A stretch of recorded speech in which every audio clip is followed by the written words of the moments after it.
जिस परमात्मा से संपूर्ण प्राणियों की प्रवृत्ति उत्पत्ति होती है और जिससे ये संपूर्ण संसार व्याप्त है, उस परमात्मा का अपने कर्म के द्वारा पूजन करके मनुष्य मात्र सिद्धि को प्राप्त हो जाता है।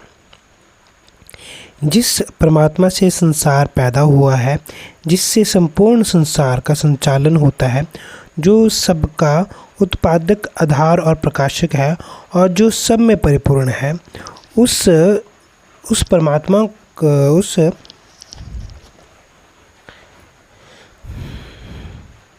जो सब में परिपूर्ण है, अर्थात जो परमात्मा अनंत ब्रह्मांडों की उत्पत्ति से पहले भी था, जो अनंत ब्रह्मांडों के लीन होने पर भी रहेगा और अनंत ब्रह्मांडों के रहते हुए भी जो रहता है तथा जो अनंत ब्रह्मांडों में व्याप्त है, उसी परमात्मा का अपने अपने स्वभावज वर्णोचित स्वाभाविक कर्मों के द्वारा पूजन करना चाहिए। मनुस्मृति में ब्राह्मणों के लिए 6 कर्म बताए गए हैं। स्वयं पढ़ना, दूसरों को पढ़ाना, स्वयं यज्ञ करना और दूसरों से यज्ञ कराना तथा स्वयं दान देना और दूसरों को दान देना।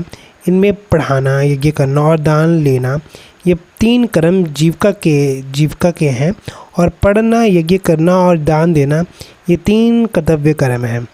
उपयुक्त शास्त्र नियत 6 कर्म और शम दम आदि 9 स्वभावज कर्म तथा इनके अतिरिक्त खाना पीना, उठना बैठना आदि जितने भी कर्म हैं, उन कर्मों के द्वारा ब्राह्मण चारों वर्णों में व्यापक परमात्मा का पूजन करे।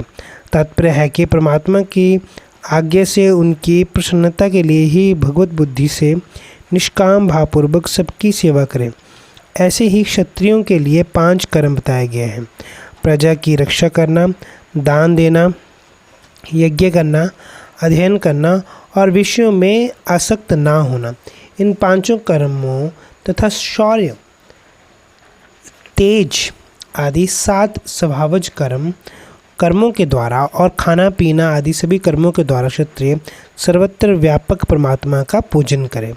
वैश्य यज्ञ करना, अध्ययन करना, दान देना और ब्याज लेना तथा कृषि, गौ रक्षा और वाणिज्य, इन शास्त्र नियत स्वभावज कर्मों के द्वारा और शूद्र शास्त्र विहित तथा स्वभावज कर्म सेवा के द्वारा सर्वत्र व्यापक परमात्मा का पूजन करें। अर्थात अपने शास्त्र विहित स्वभावज और खाना पीना, सोना जगना आदि सभी कर्मों के द्वारा भगवान की आज्ञा से भगवान की प्रसन्नता के लिए भगवान